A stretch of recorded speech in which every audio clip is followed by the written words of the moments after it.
Hey there, everybody. Parks Owsley here with Inven Global, and I'm joined by Tally, the mid laner for Legacy. You guys just got second. You are, not quite there in the group stage yet, but you're on your way. Congratulations. When you came in, when you saw the group draw, were you expecting to get second in this group? Oh, okay. If I'm being realistic, I definitely didn't think we'd be getting second in this group. I thought this group would be a pretty hard group to play against, and I was more looking towards the other side of the bracket in the like third, fourth match that we'd probably have to play. So the fact that we achieved second and we're able to play so well in the games today is just it's incredible. Yeah, it was really fun to watch. Kind of like coming into today, we were like, all right, Matt will pick it back up. We'll see if Team Liquid wins. Supermassive is looking good. And then you guys just came out of nowhere. So what was it like? Obviously, you had the game against Supermassive to get you Yeah. to the Team Liquid game. What were you thinking kind of going into that one? Well, going into the game, like watching Supermassive, they looked really good as a team. It looks like they were playing very well out of pretty much out of everyone in the group. I think they had the best teamwork. So our like plan was to take them off comfort. So like we double banned Balulu and they played the Lulu instead of his like traditional champions. And I think that because we were on such a comfortable like play style and they were off comfort, that it kind of shook them up and we took them by surprise. Yeah, well, it definitely worked, paid off. We'll talk about the Liquid game in a second.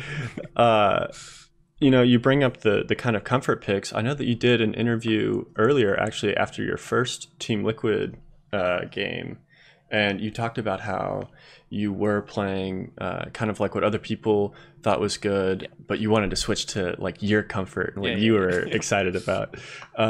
So I guess that's like Galio set type, team fight Yeah. tankier mids. What is it that you like about that? Why is that kind of the style that you choose? How does that work with the team?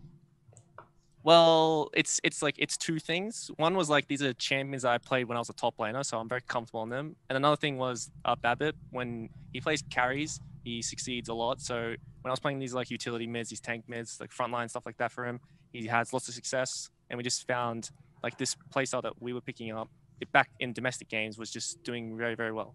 hmm Okay, explain to me the Predator because that's something that Yeah. the cast was talking about, but also like me and my group of friends. Every time we see the Predator, we're like, "Oh, why? What are you doing?" Um, Yeah. so what's up? Well, okay, so Spellbook was best installed on Galio for a long time, but then like the rune received a nerf. And then I've been watching this Galio one trick and Green Sloggy for a very long time, and he started running Predator. And it's not so much the main keystone that makes him really OP, it's the fact that you get to run Ingenious Hunter, which means your active items have a low cooldown. So it's very strong for like Predator Belt, Zhonya's, they're very low active cooldowns. And then also like the fact that my Predator is on like a 30-second cooldown, and if I ever get priority mid, I can just run around the map and do whatever I want. It's extremely good for flanking in team fights, and I don't know. I just enjoy running the rune, honestly. That's fair. All right, that actually makes a lot more sense. So I'll have to go back and take that to them. I don't think they've talked about that on the cast either. So maybe Yeah, someone can get that information out there. But yeah, slot it in, when please. when do you choose the Predator over the Spellbook? How do you make that decision? uh, I mean, okay, well, in the last game against Liquid, I went Spellbook just because I didn't think I'd have a lot of control on the map. I'll probably be under my tower a lot and not being having many opportunities, so I get more value out of like the constant summoner spell like rotation. But Mhm. in the first game against Mad, I had a much better like mid jungle matchup, so we were gonna get a lot more access to like just running around the map together. So that's why I chose Predator then. Makes a lot of sense. So, I don't want to be BM, but I think a lot of your games, Go ahead, go you're ahead. you're either like I meant to look up the KDA, but you're like 10-0-5 or something, or you're like 0-5-0. So what goes on with that? Are you just like I'm gonna play like all in no matter what every time, and either it really works or it really doesn't? Yeah, I mean, pretty much. I think as a team, we go all in. Like we all die for each other. We never like call something off. I think that's probably one of our biggest weaknesses is that we don't back down from most stuff. So like in the last game against Liquid, where we just burger flipped the crab fight and then we just all died. It was probably just like a big snowball effect from then. But in the other games where like I did get ahead, like when you're playing these tank frontliners, when you're ahead, you stay ahead. Like it's very hard to like kill them. So that's why like my KDA is so good. Yeah, you had some pretty fun set plays for sure. Especially like getting out with like a W flash, having like 20 health, and just Yeah. being like, huh, it's chill. No worries. So you'll be going up against either Rainbow Seven or LGD, which you probably weren't expecting either. Yep. Having to play against that pairing. Which one do you predict? And then how do you think about your own matchup against them? Yeah. Well, I'd probably give it to like LGD comfortably, just because it's a best of five. I think like such a major region team should have much better time in a best of five than like a wildcard team. I think experience and champion pools always a really big thing in best of fives. It's like a completely different game than best of one. So I think LGD will take it, and then like our matchup against them, I think we play pretty similar play styles, like comps and like early game skirmishing stuff like that. So I think it will be very, very fun when it will just come down to like who can micro team fights better, and like who prepares better, who gets a better draft, stuff like that. So like I'm looking forward to versing LGD a lot. Yeah. I guess you also get to do some homework because you'll get to see their best of five Yeah, yeah, previously, and you can kind of sit back and relax for a little bit.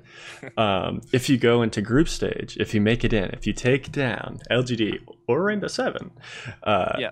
which one? I haven't done all the math, and it kind of depends on who all gets slotted in where.